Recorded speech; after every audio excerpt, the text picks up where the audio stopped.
This is Season 5 of Totally Useless Information with Nick and Roy. Listen, laugh, and learn. Today on the show, useless information about dreams. We will tickle you with useless music information.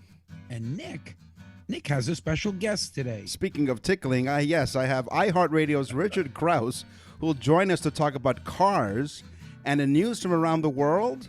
Catalytic converter caper caught by Chuck Kendrick. Totally useless information. It's everything you never needed to know. Welcome to episode number 11. This is Totally Useless Vehicle Information with Nick, Meet, and Roy. Yeah, I know. What you're hearing in the background is Richard Crouse, our guest. Richard Crouse from iHeartRadio. Welcome to Totally Useless Information. I am thrilled to be here. I want to learn things that I don't need to know. Well, you've found it. You've come to the right place. So the right people to help you. We're totally useless. That's right. We are scholars at Useless Information. So we're thrilled to have Richard on as a special guest because, first of all, Richard has an amazing background. He is a former bartender for many years. He does movie reviews. He does pop culture. He's like a guru of pop culture. He has several podcasts, which we'll talk about a little later on. Check out his stuff as soon as you're done listening to us, because listen to our show first, and then you go to richardcrouse.ca and find out all the great things that he's doing now and in the future. Richard, welcome to Totally Useless Information. Yahoo, let's get at it. So he wrote an article in the Toronto Star, which is why I invited him on the show, and the title of the article was 5 Things We Don't Find in Cars Anymore. Metal? Maybe it's 6 things we don't find in cars anymore. What's number 1, Richard? Well, I had to be kind of selective. Metal was just a little bit too general for me. Number 1 is tail fins. And if you are like me, I love tail fins on cars. I grew up in the 1970s, and there were still tons of cars from the 50s and from the 60s kicking around on the streets in Nova Scotia, where I grew up. And they would have these incredible fins. And I knew someone who actually had one that had 48-inch tail fins. They were the tallest that they ever put on the back of a car. And so I did some research. I found out that they were originated by a guy called Harley Earl, who was a legend in terms of designing cars. And he loved aviation as well as cars, maybe as much as cars. So he created these fins to kind of ape the look of the Lockheed P-38 Lightning fighter plane. Sure. So he wanted to give these cars a real kind of aeronautic look, because in the 50s, around this time, people were obsessed with air travel. It was post-war. People wanted to fly. They loved airplanes. So he said, well, let's let them have a little taste of that in their everyday car. And, eventually they went away. They were changing tastes. One of the reasons they took the fins off the cars is that children were injured by the sharp edges on these things, especially as they got bigger. So fins are no longer with us. You were backing up in the driveway and impaled a couple of the kids onto the back of the fin there, But you looked good doing it, and that's what matters, I think. Yeah, it was Richard, I actually worked for General Motors, and I was able to see the actual original drawings that Harley Earl had made for Is that right? Fins, and the original Cadillac fins. Yeah. It's crazy. I mean, cars today don't really look like much to me. They all look kind of the same. But man, you throw a set of fins on them, and I'm all into it. Yeah, you impale the kids. You make kid kebabs. That's I right. do that when I go scuba diving too. I throw a set of fins on. No, that's a different kind of fins. What's number 2 in the 5 things we don't find in cars anymore, Richard? Well, the foot dimmer switch. So this came along because there have been dimmer switches of a sort on cars since the 20s.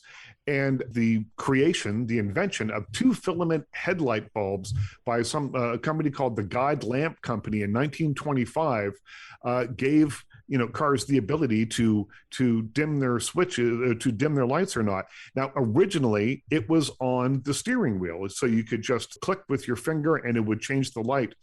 Then they thought, well, there's all this wide open space on the floor. Why don't we just put it down there? Because back in those days, there weren't a lot of pedals. So they put it down on the floor, and it was there for decades until the 1970s.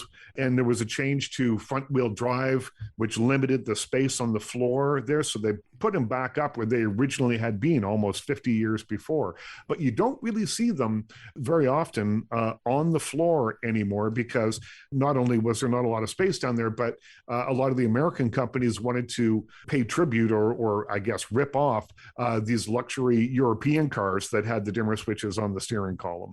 Yeah, remember they used to look like a little metal can almost that you would Yeah, totally. on. Yeah, it looked like almost like I like the starter in a fluorescent light fixture on the floor. That's right. That was pretty crazy. It clicked. Yeah.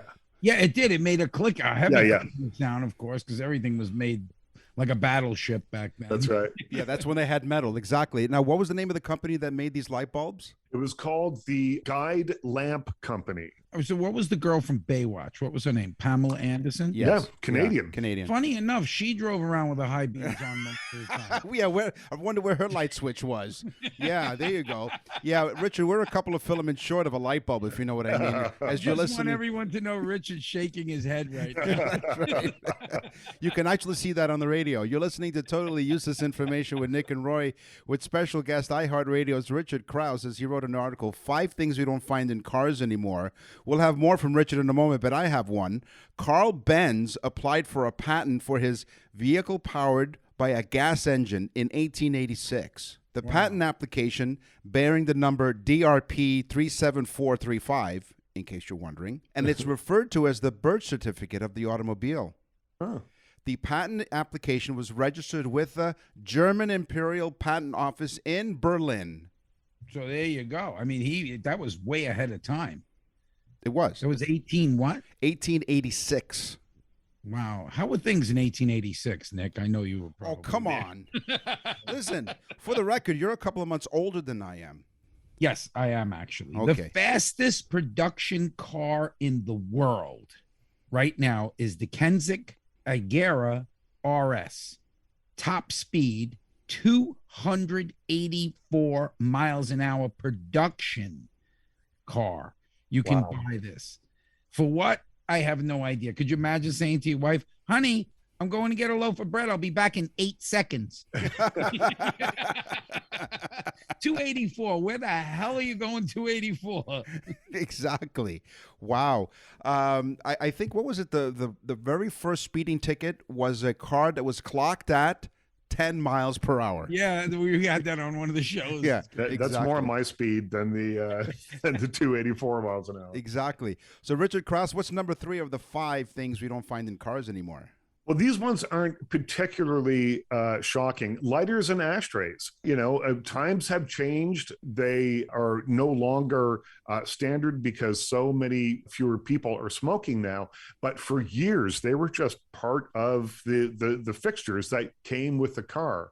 And so the lighter, people of a certain age will remember it. It was a nichrome metal strip around a round cylinder that you'd plug into the slot on your dash, and it would heat up, and then you could light your cigarette from that. A lot of times now in cars, they still have the hole that you would put that in, but it's a USB hole now. They've gotten rid of those, the lighter aspect of it anyway. And then ashtrays just kind of came and went. But there was a time when there were beautiful ashtrays. There were, in luxury cars, you would have marble ashtray fixtures on almost every seat. There'd be like almost like airplane style ashtrays, but they'd be made of marble and absolutely gorgeous things to look at. But nobody smokes anymore, so those are things of the past. I had a 69 Cadillac that looked like it had a pull-out drawer that was an ashtray. I mean, they were expecting you to smoke like 2 cartons on your way to work. But it's actually funny though, but we think we know so much now with all the technology and everything. Yesterday, I stuck my cigarette in the USB port and nothing happened.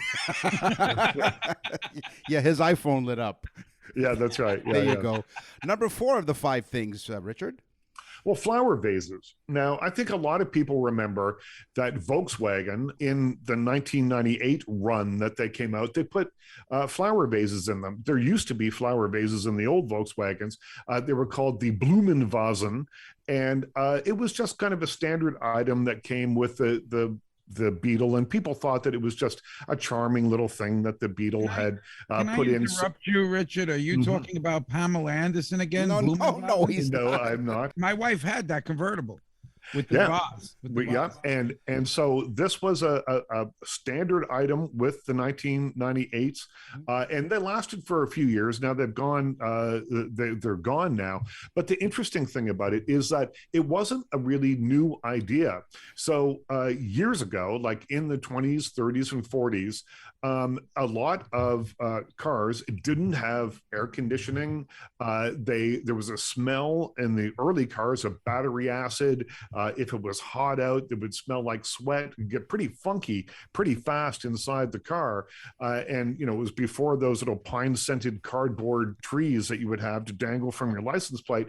So people used to put flower vases in their cars, and they were always kind of interesting things. You could buy any variety of them, from brass to glass to ceramic, whatever it was, but they were considered little pieces of art that also had a very useful purpose. Then, you know, air conditioning comes in, technology gets a little bit better, they come out.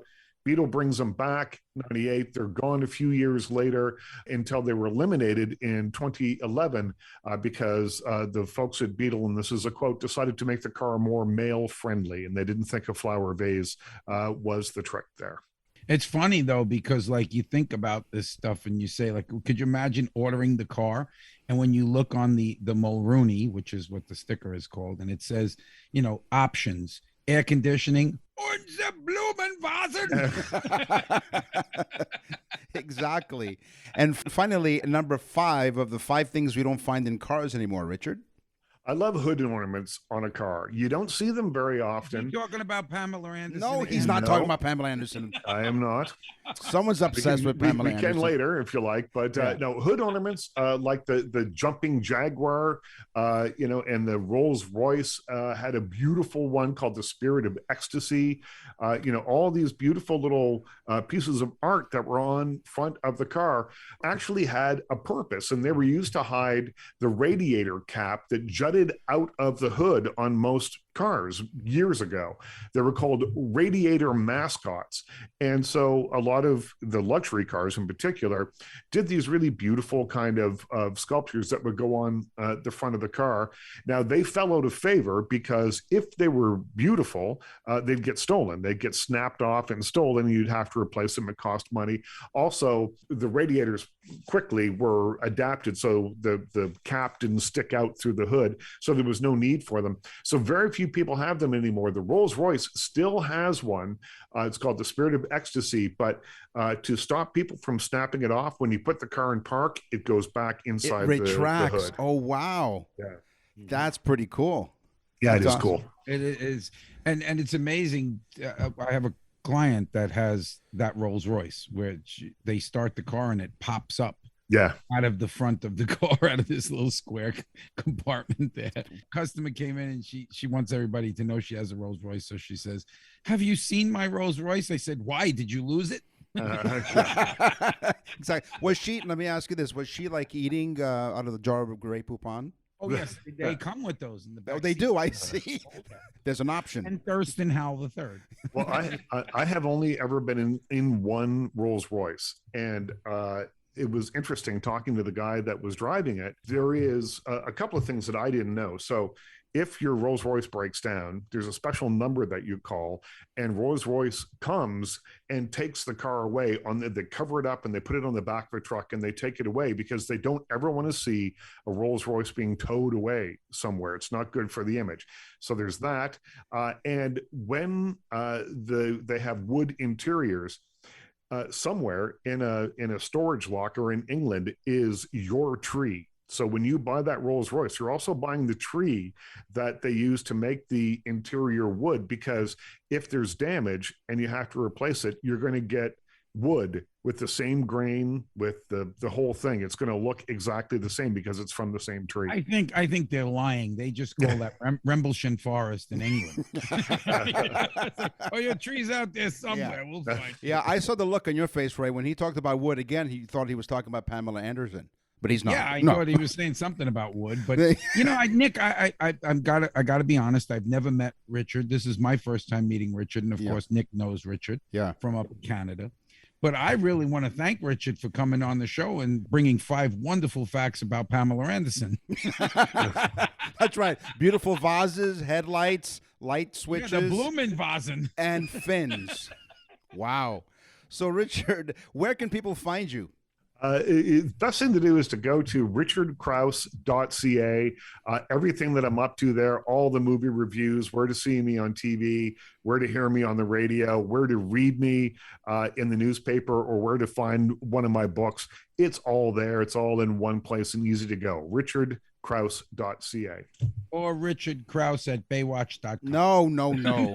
That's right. Actually, what was it? Richard Crouse CA? .ca for Canada. That's right. Yeah. So because Richard is a movie critic and movie reviewer, he watches, what is it? What's the slogan? I watch bad movies so you don't have to. There you go. So we'll invite Richard to come back on because we have a horror topic, a horror segment on our show, talk about horror films, about a whole bunch of stuff. Also, with our Christmas show coming up pretty soon and just not too far away from the airing of this episode, we're going to have Richard on to talk about different ways they make snow in all those Christmas movies and other interesting things. Some of the crazy stories about things that have happened. Richard, thanks once again for joining us. Thanks, you guys. Thanks for having me. You're listening to Totally Useless Information with Nick and Roy.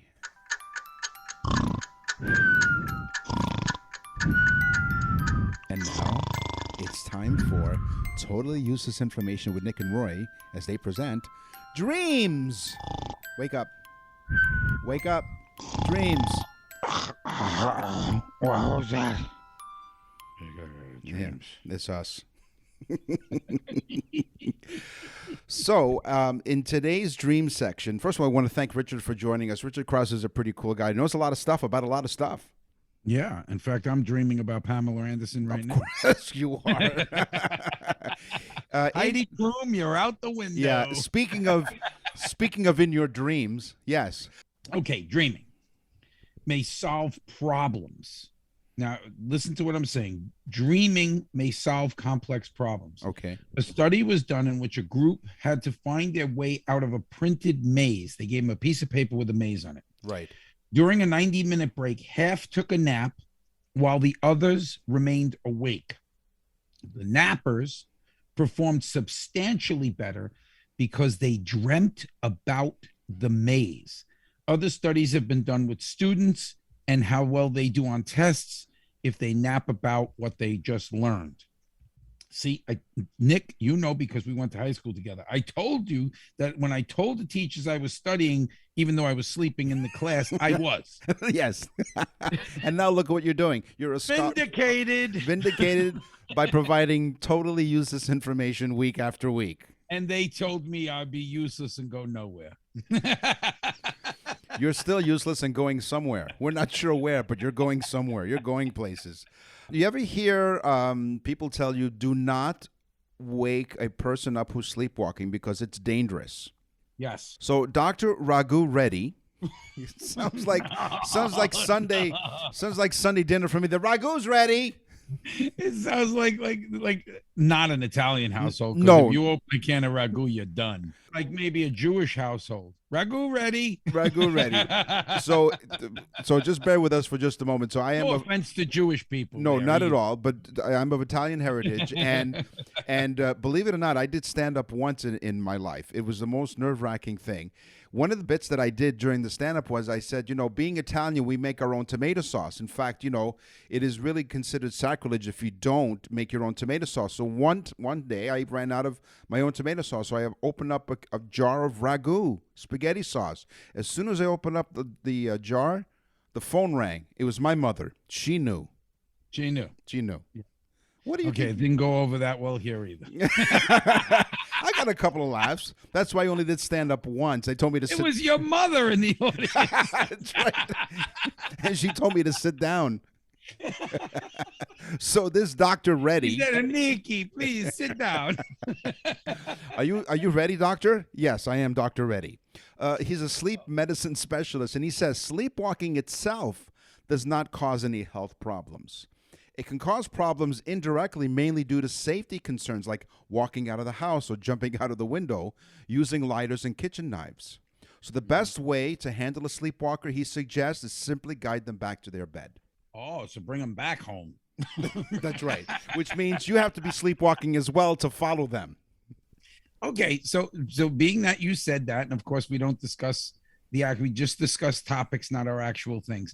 It may be fatal if you're startled awake right before you reach REM sleep. So just as your eyeballs begin to flutter and you reach REM sleep, if somebody wakes you up by shaking you, test subjects said that they experienced tension, anxiety, depression, and tiredness.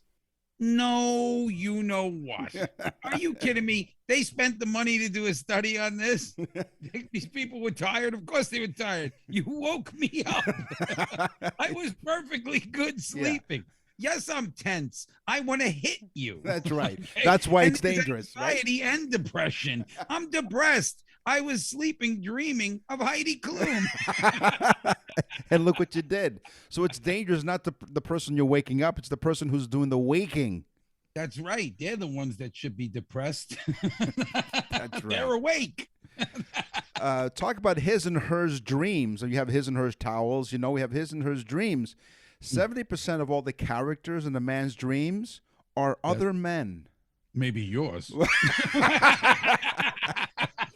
But women's dreams contain an equal amount of men and women. They're so nice, aren't they? They are. Equal opportunities. Nothing Men. better than a swinger party. No, that's right. And that's why you're sleepwalking. You're sleepwalking to the Exactly. swinger Well, party. you say you're sleepwalking, Yeah. Nick, and then they bring you home. Yeah. Preferably a few hours later. Yeah. Then it'll be a great, successful party. Men's dreams, by the way, contain a lot more aggression. Ooh. But according to this study, both men and women dream about sexual themes equally often. Well, it's funny because our dreams are more about aggression, and then we wake up to our wife screaming, "Get up!" What are you doing? All right, I got one. Yeah. People who remember dreams have higher regional cerebral brain flow. Could you? Try Oh, say sorry. that. Could you say that again? Because I didn't understand what you said. People who remember their dreams. Mm-hmm.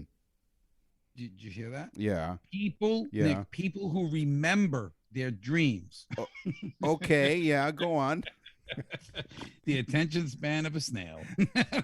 No, the attention span of a goldfish is hang on, 3 seconds. 3 seconds. That's right. That's right. Okay. The attention span of a goldfish is 3 seconds, Nick. Okay. People who remember their dreams have a higher regional cerebral brain flow, and they're believed that people who remember their dreams are smarter. Who told you that? I remember most of my dreams, so I believe it wholeheartedly.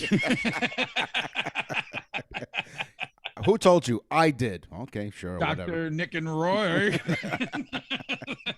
That's right. So, according to a lot of specialists and some scientists, A lot of specials. Don't you love that? They don't Yeah. have names. no, they just- don't. there's a They want to lot of hide them. behind this. They highly recommend that your bedroom be used for sleep and sex only. In that order. Keep the bedroom exclusive. Just sleep and sleep sex. and sex. The No bedroom TV. The bedroom should be a sanctuary that induces slumber.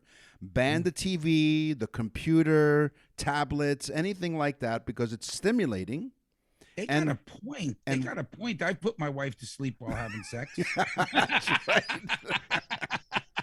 And they also recommend reading a book so you can put her to sleep and then read her a bedtime story. And then a book about insomnia. Son of a- I'm up all night long reading this book. I was up all night reading a book about insomnia. That's hilarious. Wow. We're having too good of a time, folks. It is. The average person will spend 6 years of our lives dreaming. Okay. Approximately 2,100 days of dreaming. We spend 1/3 of our life sleeping, but just think about that: 2,100 days filled with Heidi Klum. No, that's amazing, though, isn't it? It 6 surely years is. of our lives dreaming. Wow. And those are the nights of our lives. Yeah, Dreaming. most people are dreaming about totally useless information with Nick and Roy. And they're also dreaming about our website, which is nickandroy.com, where you can go and find wonderful previous episodes. You find our bios, you find our pictures, and of course, you can send us an email, which we'll talk about in just a few moments. But in the meantime, From Beethoven to Bieber, rock and roll to rhythm and blues. This is Totally Useless Music Information with Nick and Roy. isn't that classy? I love it. She classes up the place. There's a classy broad. Hey, have you ever driven on LSD? Oh, yeah, all the time. No. Is that a road? It's Lake Shore Drive. Oh, look at that. It's the name of the song, actually. Lake Shore Drive is a song written by Skip Haynes of the Chicago-based rock group Aliota Haynes Jeremiah. Released, listen to it all the time. yeah, it was released in The 1973. name doesn't even fit on the album. It doesn't. That's right. They had an A and a B side because the name kept going around and around. So the song was Lakeshore Drive was released in 1973. The song is paying homage to the famed Lakefront Highway in Chicago. Despite that LSD had long been the abbreviation for the drive, many people thought the song was referred to the hallucinogenic drug. It sounds like I'm on it right now. LSD. I've been there. I've been to Chicago. These people are on drugs. Driving. No, that's right. The way they drive. Numerous fans of the song and residents of Chicago believe the song paints an accurate musical picture of living and driving in downtown Chicago. Which, again, is like driving on LSD. I have 3 quick music facts in a row that I'm going to shoot out at you. Okay. Shakira is the first music star to have 100 million Facebook followers. Katy Perry is the first music star to have 100 million Twitter followers. And M&amp, the rapper, Yes. forget his name, but his actual name, but M&amp, the rapper, has the most words in any hit song, which is 1,560 words in one song. Does that include the swear words? Probably. That's probably like 1,535 of the words. That's right. We all remember the great record label Motown and the Motown sound out of Detroit. And by the way, Wall of Sound. The Wall of Sound. This program is being heard, in fact, in Detroit, as we are in the Windsor station of the iHeartRadio network, CKLW in Windsor. So people in Detroit are listening to us, and thank you for listening. It was founded by and incorporated by Motown Record Corporation on April 14th, 1960, by Barry Gordy.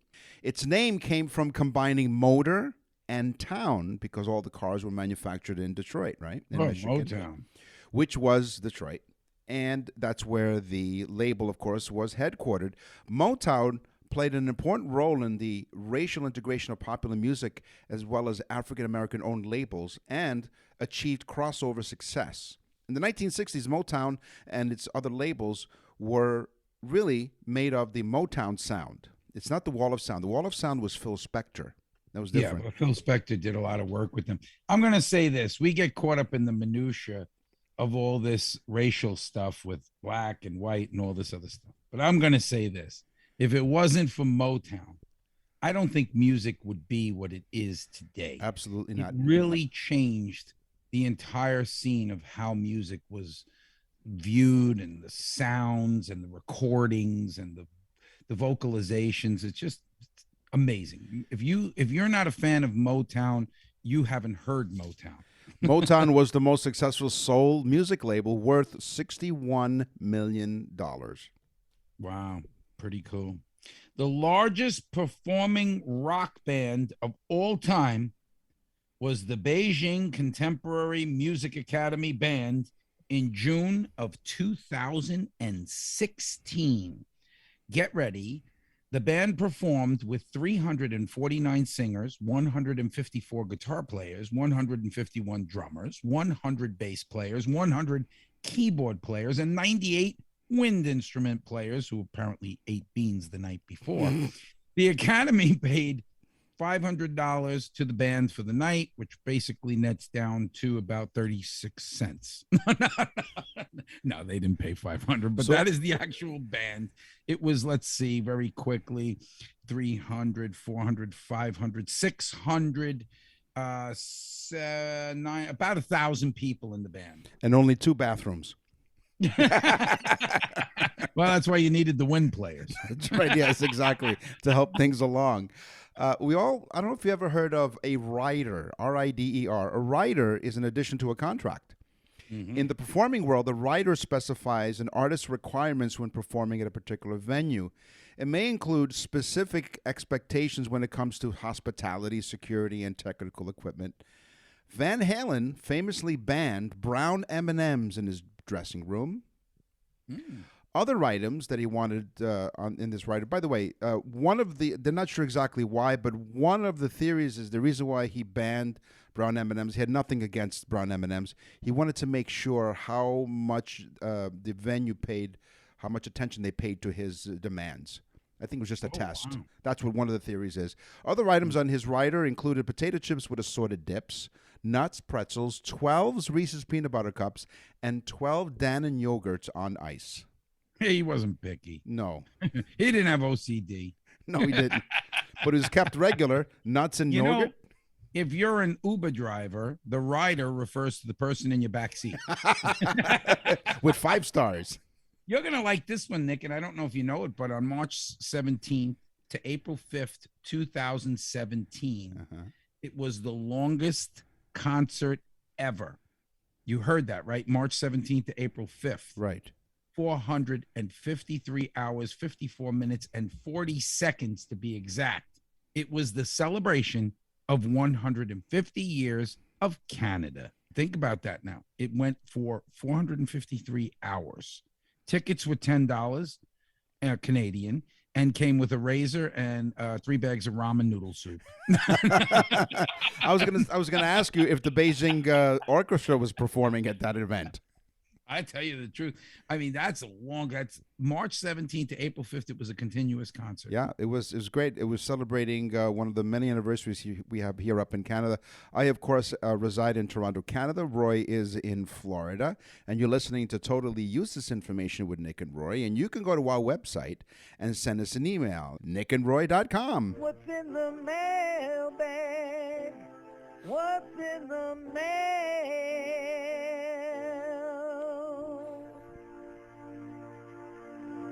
William from Madison, Wisconsin writes, Dear Nick and Roy, we love listening to your show.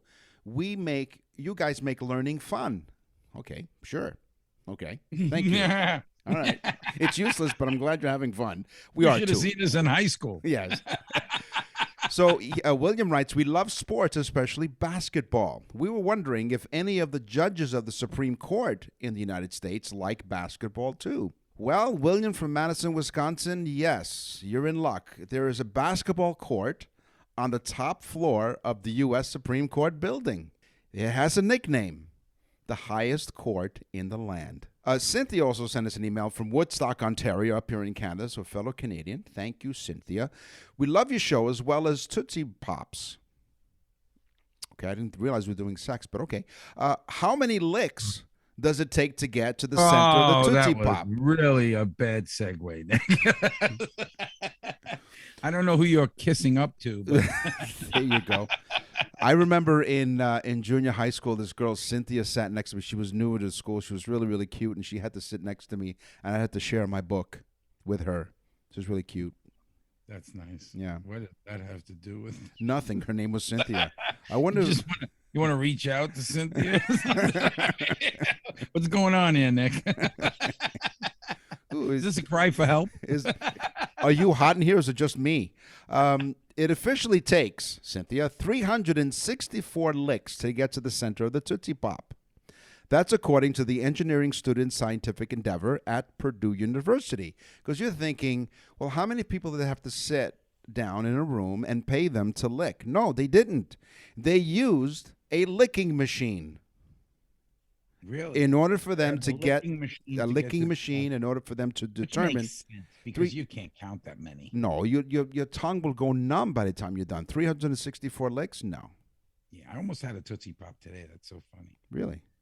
Yeah, that was a really good fact, though, Nick. That really was good. I mean, we had Richard Crouse on the show today, and this guy's like really a knowledgeable guy, and I'll tell you, that was pretty good, Nick. Yeah, it was a good Nick. Thank you. I got some mailbags here. All right. This one is from Richard Crouse in Toronto, Canada. No, I'm joking. Yeah, he sent us an email as he left the studio. He sent us an email. You know, you, Nick and Roy, you guys are so famous. Can I be on your show? Now, this is from Letitia from Chicago, Illinois. There's no noise in Illinois. Right. She wrote that. I honestly am paying off my student loans every month when I think I should be sending the money to you guys because I've learned more from your show than I did from the University of Chicago. Yeah, Letitia. I love Letitia. You're the best, Letitia. Thank you so much for listening. And thanks for going to nickandroy.com. Okay, Barry from Oregon says he loves our show and wants to know if we have a team of people working to get information and how could he become employed by our team. Mm-hmm. Barry, you're probably the only person in the United States that wants to work. Haven't you heard Joe Biden's the president? Everything's free. Barry, in fact, Letitia, don't bother paying off your student loans. Joe's got you. Yeah, he's got your back. Yeah, I'm sorry, Barry. You know, we appreciate the offer, like you're offering your services, but we're not employing anybody right now because Roy and I, our lives, we live useless lives, so we don't need anybody to work in our research department. And now for something completely useless. I got one. Something completely useless. Mm-hmm. We've said on this show before that ketchup was a medicine when it was first made, when it was first invented. Okay. And snake oil salesmen would sell it as a stomach medicine to, you know, improve your intestinal fortitude or whatever. Sure. Yeah, exactly. That's a scientific thing, Nick. But anyway, it ends up that Heinz takes it from catsup to ketchup and sells it. But originally it was sold to mask the smell of rancid meats because there was no refrigeration. So a lot of times meat was at the spoiling point and it would taste funky and really have like a very gamey taste. If you've ever had lamb, you know what a gamey taste is, but it would also smell. So ketchup was slathered all over it when it got to the table so that it would smell better. Or like Richard Crouse suggested in his segment earlier on, just put a vase of flowers next to your rancid meat. I don't know why Richard kept talking about Pamela Anderson. No, he wasn't. No, he wasn't talking about Pamela Anderson at all. You were hearing Pamela Anderson. Who are these crazy people that you know, Nick? Everyone knows Sesame Street's beloved character, Cookie Monster. C is for cookie, good enough for me. He has a first name. It's Oscar. No, that's Oscar. No, that's. Cookie Monster. I've thrown plenty of them in the trash. There too. you go. Yeah. Cookie Monster's first name is Sid. Sid Cookie Monster? Sid Cookie Monster. Or Sid Monster? I'm not sure. It just said his first name is Sid. Maybe Sid the Cookie Monster. Yeah, Sid the Cookie Monster. Yeah. That's very diplomatic. Yes. It is. Yeah. So today on the show, we talked about cars with our special guest, Richard Crouse. We talked a bit about music, and we talked about dreams and what they mean. It's time for the news. And now, from around the corner and around the world, this This is TUI News. From Pawtucket, Rhode Island, Charles Kendrick was up playing video games around 2 o'clock in the morning, as a matter of fact, and he was playing Grand Theft Auto, ironically. Why? Well, Kendrick heard a grinding sound like something was being cut, so he went to investigate. He was naked, by the way. He was relaxing. I always investigate things while I'm naked. He came out of the house naked, and sure enough, there was somebody under He his... went out of the house naked. That's right, because he heard this grinding sound, and sure enough, he found somebody... Did he bring his weapon with him? I'm not sure. It Or doesn't was say his that. weapon exposed? I mean, he had no clothes on. I think he still had his controller. He had no concealed weapon, so to speak. No, he didn't have a permit to conceal So anything. he goes outside because he hears the noise. What happened? Well, he found this person underneath his car. What? He told NBC 10 News that he ran outside to fight off the thief after seeing what he saw. See what they did there? After seeing what he saw was this person he saw? sawing off the catalytic converter. Wait a minute. The guy saw in the catalytic converter off of this man's car. That's right. So Kendrick approached the man, and the situation escalated. Well, what Kendrick do? Stick something in the muffler pipe? Well, no, but here's what happened. The guy started to swing the sawzall at him. He started... Ooh, and he's got no clothes on. No, exactly. So Kendrick said, I've only is been circumcised already once. Don't need to get circumcised again. This No. is very dangerous, Nick. So Kendrick says, I start fighting with the guy, wrestling with him. He winds up elbowing me, but I still grab onto him and getting up on his phone. By the way, I have that because he took his phone. So he grabbed this guy. Did he mount him from behind? We're not sure. Doesn't say. The thief stole Kendrick's catalytic converter, which is an emission device containing It contains precious and valuable metals. Ooh. It's been happening all over the place, and it's crazy, Kendrick said, which is why I guess he had to run out of the house naked because he wanted to catch this guy red-handed. So good thing he didn't go for like a pack of cigarettes or something. No, But go ahead. exactly. Wouldn't know way to put it. It's not the end of the world for me, he says, but there are people who wake up in the morning, they're not expecting it, and have no way to get to work. So he's like the neighborhood watch in a way. Yeah. Everybody look out for Kendrick. He'd be the guy with the police hat on and nothing else. Where would they He's the neighborhood watch.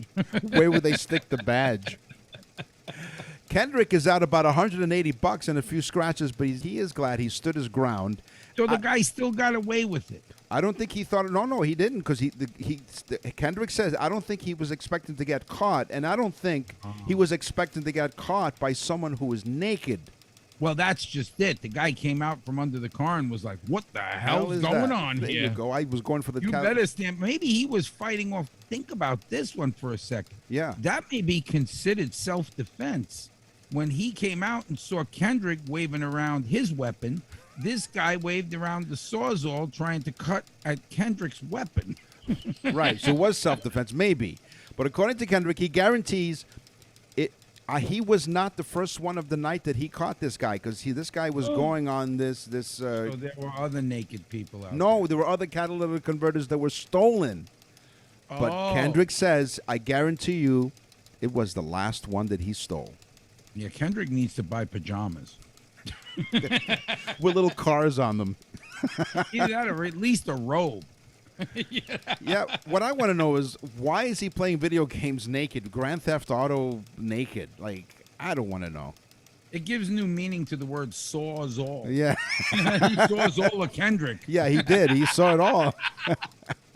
Well, speaking of all, that's all the time that we have for this episode of Totally Useless Information with Nick and Roy. Of course, once again, we want to thank our special guest, Richard Crouse from iHeartRadio, and he gave us some wonderful, interesting facts about I like Richard. He's a good sport. Yeah, He's a cool the guy. 5 things we don't find in cars anymore. We thank you for listening. We will scour the internet and other sources to find out more useless information for you guys next week.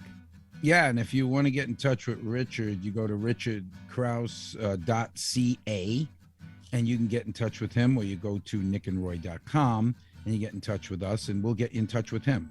And then we'll get you in touch with Kendrick over there. We touch a lot of people, yes. We're naked. We're naked when we read the email. No, we don't. Oh, yeah, we are. But anyway, I'm not wearing pants right now. But tell a friend about the trend and listen to us every week, coming out on Thursdays and on iHeartRadio. I'm Nick. And I'm Roy. Thanks for listening. Totally Useless Information with Nick and Roy is a production of nickandroy.com. Visit nickandroy.com to access the full library of episodes or wherever you get your podcasts.